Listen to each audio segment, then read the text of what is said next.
نحمده ونصلي على رسوله الكريم فأما بعد أعوذ بالله من الشيطان الرجيم بسم الله الرحمن الرحيم رب اشرح لي صدري ويسر لي أمري واحلل عقدة من لساني يفقهوا قولي۔ پروگرام آج کی نیکی آپ کی خدمت میں لے کے حاضر ہوئے ہیں۔ آج الحمدللہ ہماری اس نیکی کا آخری سیگمنٹ ہے۔ پروگرام آج کی نیکی آپ کی خدمت میں لے کے حاضر ہوئے ہیں۔ آج اس مہینے کا یہ آخری سیگمنٹ ہے۔ الحمدللہ اللہ سبحانہ و تعالیٰ نے ہمیں بہت موقع دیا اس رمضان میں کہ ہم عبادتوں کے ساتھ، ریاضتوں کے ساتھ، راتوں کو جاگ کر اپنے اللہ کو راضی کر سکیں، اور میں امید کرتی ہوں اللہ کی ذات سے کہ انشاءاللہ اللہ سبحانہ و تعالیٰ نے ہماری سب محبتوں کو اور ہماری سب عبادتوں کو اپنی بارگاہ میں قبول کیا ہوگا انشاءاللہ، کیونکہ جب اللہ سے دعا مانگی جاتی ہے تو کانفیڈنس کے ساتھ دعا مانگیں تاکہ اللہ سبحانہ و تعالیٰ قبول فرمائے۔ تو بہت بہت زیادہ آپ سب کو مبارک ہو کہ اللہ سبحانہ و تعالیٰ نے ہمیں رمضان کے آخری عشرے تک پہنچایا، اور ماشاءاللہ ہماری اس سیگمنٹ کو آپ لوگوں نے بہت سراہا اور بہت پسند کیا۔ میں آپ سب کی بہت شکر گزار ہوں کہ 30 دن تک آپ لوگوں نے مجھے سنا اور مجھے برداشت کیا۔ بس اللہ سبحانہ و تعالیٰ ہماری اس چھوٹی سی کوشش کو اپنی بارگاہ میں قبول فرمائے۔ اور ایک چھوٹی سی خوشخبری یہ دینا چاہوں گی کہ انشاءاللہ آتے سال تک جو آپ لوگوں کے ساتھ یہ ہم نے نیکیوں کا سیگمنٹ رکھا ہے، ہم کوشش یہ کر رہے ہیں، دعا کیجیے گا ہمارے لیے بھی کہ اس کو ایک کتاب کی شکل دے سکیں، اور انشاءاللہ وہ کتاب جو ہے وہ سیل آؤٹ بھی ہوگی اور وہ ایز اے گفٹ بھی الرحمن اکیڈمی کی جانب سے دی جائے گی۔ بس دعا کریں کہ اللہ سبحانہ و تعالیٰ ہمیں اس مقصد میں کامیابی دے، آمین۔ آج کی جو نیکی ہے وہ بہت بہت بہترین نیکی ہے۔ وہ نہ صرف رمضان میں بلکہ غیر رمضان میں بھی ہمیں کرنے کا حکم دیا گیا ہے۔ جی ہاں، امر بالمعروف و نہی عن المنکر۔ اس کا مطلب ہے کہ لوگوں کو نیکی کا حکم دو اور ان کو برائی سے روکو، اور یہ قرآن پاک میں اللہ سبحانہ و تعالیٰ نے ڈائریکٹ اپنے ایمان والے لوگوں سے ڈائریکٹ مخاطب ہو کے کہا ہے کہ لوگوں کو نیکی کا حکم دو اور برائی سے ان کو روکو، کیونکہ سورہ آل عمران آیت نمبر 110 میں اللہ سبحانہ و تعالیٰ فرماتے ہیں، تم وہ بہترین امت ہو جسے لوگوں کے لیے نکالا گیا، تم نیکی کا حکم دیتے ہو اور برائی سے روکتے ہو اور اللہ پر ایمان رکھتے ہو۔ اللہ سبحانہ و تعالیٰ فرماتے ہیں تم بہترین امت ہو، بہترین جماعت ہو پوری انسانیت کے لیے۔ تاریخ کے اندر اتنی بہترین گروہ جو لوگوں کے لیے نکلے، ان کو نیکی کا حکم دے اور برائی سے روکے، ایسے لوگوں کے لیے فلاح ہے، یعنی کامیابی ہے، وہ بھی اللہ کی طرف سے۔ امر بالمعروف و نہی عن المنکر کا مطلب اور مقصد ہی یہی ہے کہ لوگوں کو حق بات بتائی جائے اور جھوٹ سے رکھا جائے۔ ہر آدمی جانتا ہے کہ اللہ سبحانہ و تعالیٰ نیکی کو اور نیک لوگوں کو پسند کرتا ہے، برائی اور برے لوگوں کو ناپسندیدہ فرماتا ہے۔ اسی لیے اللہ سبحانہ و تعالیٰ بھی یہی چاہتا ہے کہ دنیا میں ہر جگہ نیک لوگ زیادہ سے زیادہ ہوں اور برے لوگوں کا خاتمہ ہو۔ چنانچہ اللہ سبحانہ و تعالیٰ نے اہل ایمان کو محض خود نیک بن کر رہنے اور برائی سے بچنے کا حکم نہیں دیا، بلکہ ساتھ ساتھ دوسروں کو بھی نیکی کا حکم دینے کا حکم دیا ہے۔ اس عظیم مقصد کی خاطر اللہ سبحانہ و تعالیٰ نے کتنے انبیاء، کتنے پیغمبر بھیجے اس دنیا میں، اور ان کا مقصد یہی تھا کہ لوگوں کو نیکی کی طرف یعنی اللہ کی طرف اور حق بات کی طرف ان کو راغب کروایا جائے اور ان کو برائی سے روکا جائے۔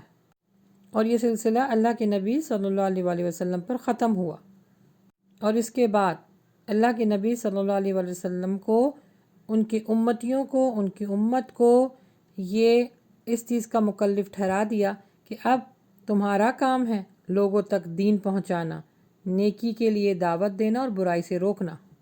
سورہ آل عمران کی جو آیت مبارکہ ہیں، اس کا جو خلاصہ ہے وہ یہی ہے کہ تمام مومن مردوں اور تمام مومن عورتوں پر اپنے اپنے دائرے کا ایک حصار بناتے ہوئے اپنی اپنی استطاعت کے مطابق نیکی کا حکم دینا ہے اور برائی سے لوگوں کو روکنا ہے۔ یہ ان کے اوپر فرض اور واجب ہے، یعنی ہم پر فرض اور واجب ہے۔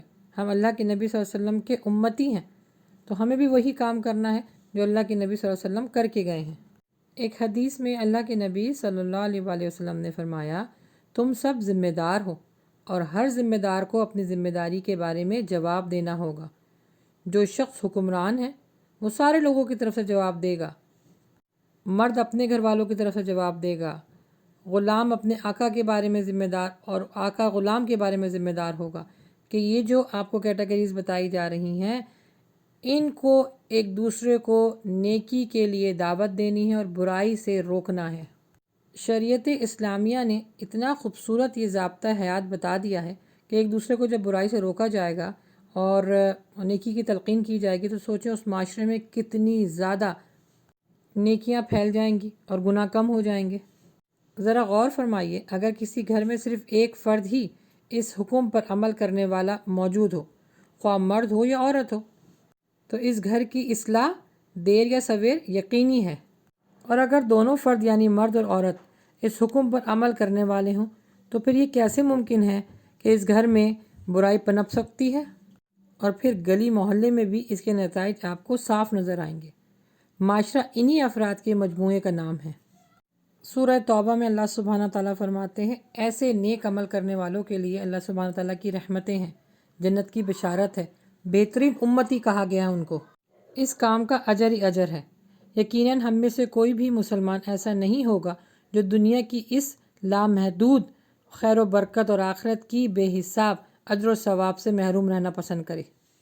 شریعت نے نیکی کا حکم دینے کو کہا ہے اور برائی سے روکنے کو کہا ہے، تو محض یہ تربیت ہی نہیں دلائی گئی بلکہ ہر مسلمان مرد اور عورت کے اوپر فرض قرار دے دیا گیا ہے۔ اسی لیے جہاں یہ عمل کرنے کی اللہ سبحانہ و تعالیٰ نے بہت اجر و ثواب رکھا ہے، وہاں ترک کرنے والوں کے لیے سزا بھی رکھی ہے۔ یہ عمل ہمارے اوپر فرض کر دیا گیا ہے کہ نیکی کی دعوت دیں اور برائی سے روکیں۔ اسی وجہ سے اللہ کے نبی صلی اللہ علیہ وآلہ وسلم کی حدیث ہے کہ جہاں برائی ہوتے دیکھتے ہو تو وہاں پر پہلے ہاتھ سے روکو، پھر زبان سے روکو، اور اگر یہ دونوں کام نہ کر سکو تو کم از کم دل میں تو برا جانو، اور یاد رکھو دل میں صرف برا جاننا ایمان کی کمزوری ہے۔ تو برائی کو روکنا اور نیکی کی دعوت دینا ہم پہ فرض ہے۔ اگر یہ عمل ہم نے نہیں کیا تو روز محشر اللہ سبحانہ و تعالیٰ ہم سے پوچھے گا، کیونکہ برائی کے لیے روکنے کے لیے اور نیکی کی دعوت دینے کے لیے اسی وجہ سے اللہ سبحانہ و تعالیٰ نے ہمیں اشرف المخلوقات بنایا ہے۔ ہم جانوروں سے کیوں زیادہ افضل ہیں؟ ان میں یہ اچھے برے کی تمیز نہیں ہے، اس کی حس نہیں ہے، لیکن اللہ سبحانہ تعالیٰ نے انسان کو اس حس کے ساتھ پیدا کیا ہے۔ عقل ہونا بھی ایک نعمت ہے، اور جو نعمت کا صحیح استعمال کرے گا وہ اجر و ثواب پائے گا، جو غلط استعمال کرے گا اس کو سزا ملے گی۔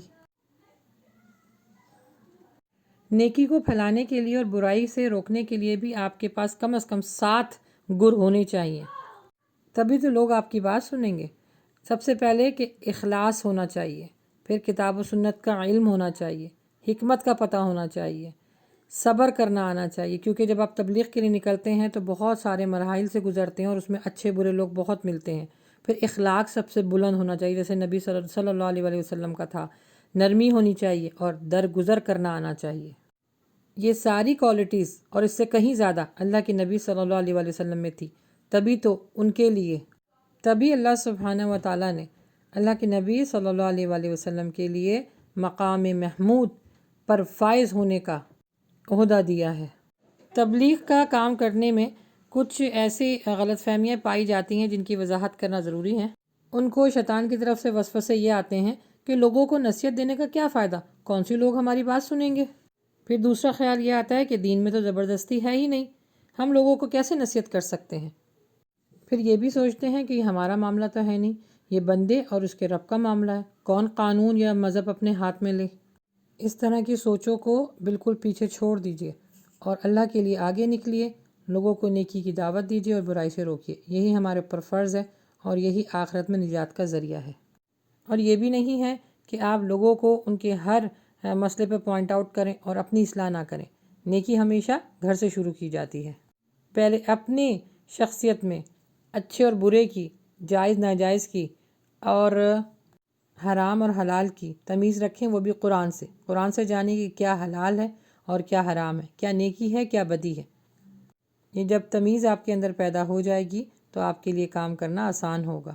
نیکی ہمیشہ گھر سے شروع کی جاتی ہے، اس چیز کا خیال رکھیں کہ ایسا نہ ہو کہ آپ لوگوں کو جو ہے وہ نصیحت کرتے رہیں اور جو ہے خود اس پر عمل نہ کریں، کیونکہ اللہ سبحانہ و تعالیٰ ہر عمل کے بارے میں پوچھے گا۔ بس اللہ سبحانہ و تعالیٰ ہمیں نیک عمل کرنے کی توفیق عطا فرمائے، آمین۔